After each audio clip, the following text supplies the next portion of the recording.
I just returned from ETH Boulder and ETH Denver, two back-to-back conferences in Colorado where I gave 5 presentations on the importance of privacy.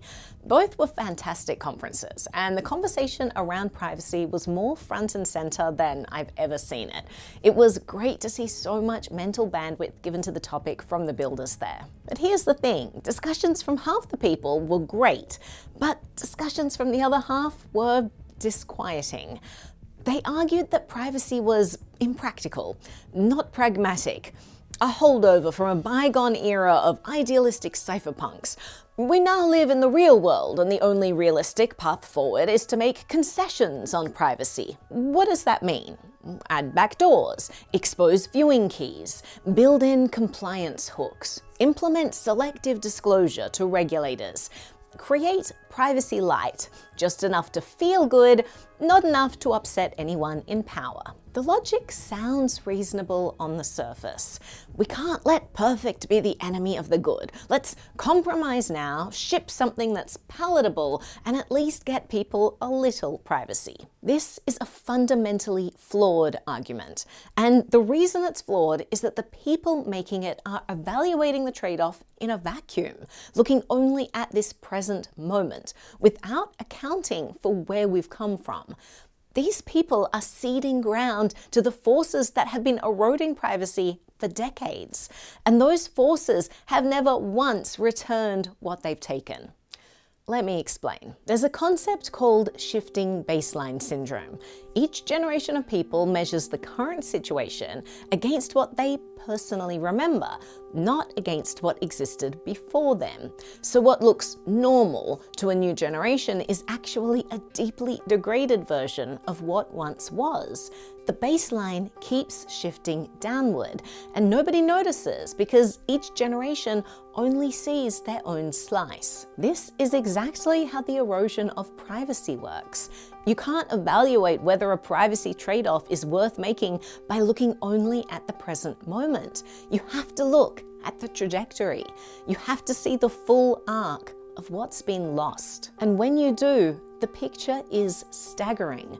Privacy has been all but eradicated, and it gets worse year after year. The Bank Secrecy Act of 1970 and the regime it ushered in afterwards introduced mass financial surveillance as a social norm. Executive Order 12333 in the 80s gave intelligence agencies sweeping authority to collect communications data abroad, which in practice means millions of Americans' calls, emails, and messages have been vacuumed up right along with it. The Patriot Act of 2001 allowed warrantless wiretapping. It expanded the scope of national security letters with gag orders and allowed the bulk data collection of millions of Americans who were suspected of nothing. FISA Section 702, which keeps getting renewed again and again, allows the NSA to vacuum up communications from US tech platforms and search through that data for American citizens, all without a warrant. And the third-party doctrine basically eliminates any kind of privacy in the digital age. It came from Supreme Court cases in the 1970s and holds that any information you hand to a third party has no reasonable expectation of privacy. In the internet era, basically everything involves a third party. So this doctrine essentially argues that modern life forfeits your right to privacy by default, which is an insane precedent. These are just things going on in America, but the entire globe has followed suit. Every individual measure is presented as reasonable and a small price to pay for security, compliance, and order. But each one has ratcheted the baseline lower. Here is where we started. And here is where we are now. And at no point along that trajectory have governments or institutions said, well, that's enough. We have all the surveillance we need. They just keep asking for more. We now live under the largest data collection regime in human history. We have built and continue to feed an infrastructure of surveillance unlike anything the world has ever seen. Every year, $1 trillion industry harvests information about where you go, whom you talk to, what you read, what you buy, how long you linger on a screen, what scares you, what persuades you. This data is packaged, analyzed, inferred, and sold. not just to advertisers, but to data brokers and basically anyone willing to pay. In fact, some of the largest clients are governments all over the world who use this information to target their own populations. This invasion of privacy and overreaching data collection isn't just used by companies profiling us to sell us a better pair of shoes, or social media companies learning about us for the algorithm.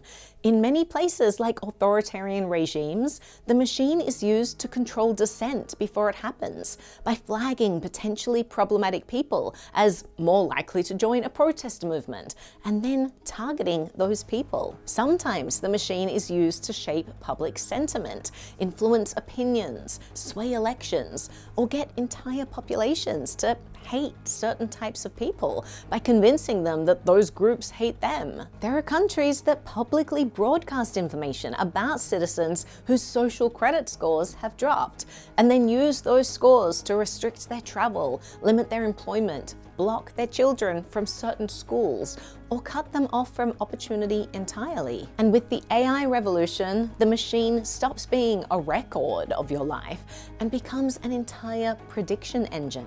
The data that we make concessions on and allow to be collected is dangerously easy to abuse. This surveillance infrastructure has another fatal flaw. It can't be secured. Every year, the number of data breaches hits a new all-time high. Billions of records are exposed, with information we never should have tolerated being collected in the first place, like location histories, medical records, financial data, private messages, biometric identifiers, social security numbers. This information gets dumped into the wild. It ends up on the dark web, bought and weaponized by organized cartels, criminal syndicates, and nation-state hacking operations. Centralized databases are constant targets, and breaches are not a question of if, but when. As John Chambers, the former CEO of Cisco, once said, there are only two types of companies: those that have been hacked and those that don't yet know they've been hacked. And yet, people want to weaken privacy and security further still, demanding even more KYC data to be collected, even though it's been proven repeatedly that no one can keep it safe, or clamoring for backdoors into encrypted communications, while knowing full well that they cannot protect those backdoors from exploitation. Salt Typhoon, for example, is a Chinese nation-state hacking group that infiltrated the core wiretapping infrastructure of major US telecommunications providers. The very systems built to enable lawful government surveillance became the attack surface. The backdoor we accepted as a compromise to privacy by allowing lawful access laws like CALEA to take hold became the front door for foreign adversaries who have been intercepting Americans' calls and messages at scale. And still, the calls for more backdoors continue. Just one more compromise to keep us safe. I say no more compromise. Those who tell us that we need limits on privacy to achieve mainstream adoption, that we need viewing keys for regulators, compliance hooks for institutions, even more backdoors for governments. They need to stop looking at this current moment in a vacuum and see how far we've already fallen, how low our shifting baseline of privacy has already sunk. Look at the privacy that we used to enjoy, and now look at the kind of surveillance that has since become normalized. We started up here, and now we're down here. More and more privacy disappears every year through just one more concession. Powers that were granted were never relinquished. So-called temporary measures are now permanent fixtures. We are surrendering the last remaining vestiges of private life and calling it pragmatism. It's time to draw a hard line in the sand. Enough is enough. We have to stop giving ground to a force that never stops asking for more. Privacy is essential for a free society, and we simply cannot afford to let people take it from us. Anyway, at the conference I just came from, I had the chance to put this conviction to the test. I participated in a mock debate on a proposition that cuts to this very core of the modern privacy movement. The proposition was that limits on privacy are a price worth paying for mainstream adoption of cryptographic privacy. I argued no, alongside cryptographer Matthew Green. On the other side, Evan McCullen and Wei Dai argued yes. It was a lively and honestly fun exchange. And Matt Green and I ended up winning, by the way. But a mock debate is one thing. Now we actually have to win this battle in the real world. So I'm going to leave you with my opening statement from the debate, and I hope that this resonates with enough people who want to draw a line in the sand alongside me. So here it is. The proposition assumes something dangerous, that privacy is negotiable, that it is a dial we can turn down in exchange for popularity. But privacy is not a marketing feature. It is the condition that makes freedom possible. Here are 4 big reasons why limits on privacy are absolutely not a price worth paying for mainstream adoption. First, privacy is the condition that makes free thought, dissent, experimentation, and innovation possible. Without it, we lose the ability to protest, to express ourselves, have whistleblowers and dissidents, and all kinds of other self-correcting mechanisms in society without fear of persecution. Privacy is something that shouldn't be compromised because it is the foundation of a free society. Second, when we weaken privacy in the name of mainstream adoption, we lower the baseline of what we're willing to accept.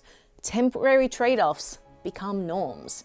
Surveillance that creeps in rarely gets rolled back. Every time we accept a small expansion of surveillance in the name of convenience or scale, that weakened baseline becomes the new normal.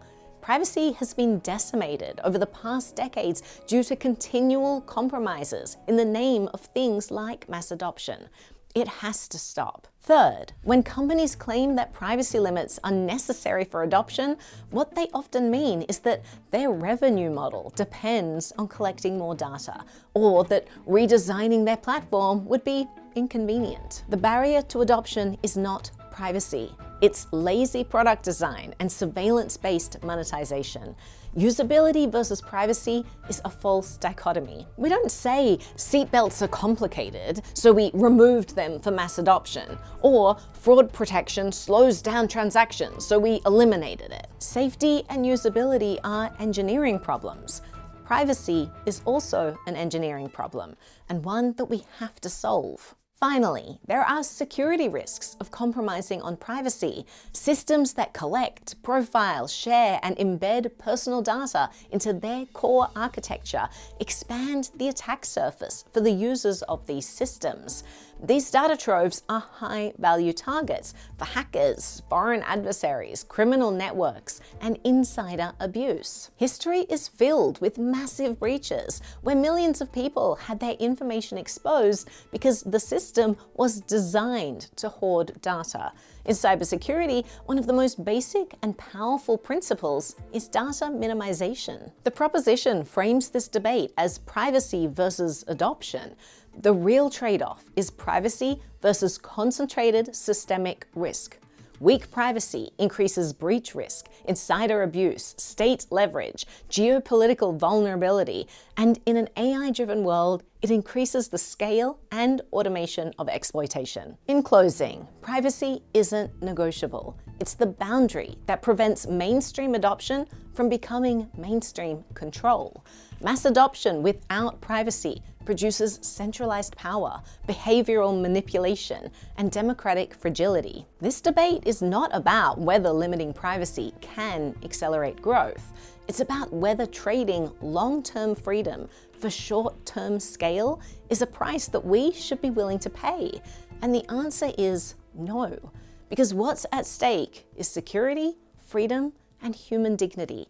And the cost of losing that in society for future generations is too high. Ludlow Institute is a non-profit research and media institute that helps people reclaim their privacy in the digital world. If you'd like to support our work, visit ludlowinstitute.org/donate. And a huge thank you to everyone who already supports us. We couldn't make these videos without you. Your support keeps this channel free, and it helps more people get the tools and knowledge that they need. So who do you side with in the debate? I would love to hear your thoughts. These aren't questions that we can leave to policymakers and technologists to answer behind closed doors. If privacy is going to survive in the digital age, we need more people like you in the conversation. So let me know in the comments.